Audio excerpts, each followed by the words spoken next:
ఇచ్చినాక ఆ పేరు ఇచ్చినాక నేను ఆ పేరు డేట్లు అవుతుంది కదా నెల నెల ఇటుకు వచ్చినాక నెల నెల కరెక్ట్ అయితే ఇప్పుడు 3 నెలలు ఆయిలేట్ అయితే ఇంకా దాదాపు పోలేదు. అప్పుడు డేట్ కల పొలానికి వస్తున్నాక అయితే కొన్నాను. అదే ఆవు పండ్లు ఇచ్చినావు తినింది ఆటే ఈత వచ్చినాక 2-3 ముట్లు అయింది.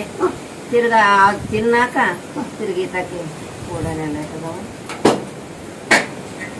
3 నెలలు చేతి నేను ఎవరు మార్చినా అయితే నన్ను పని చేసుకుని అయితే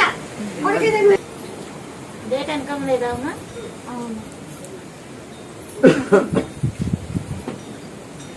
ఏమో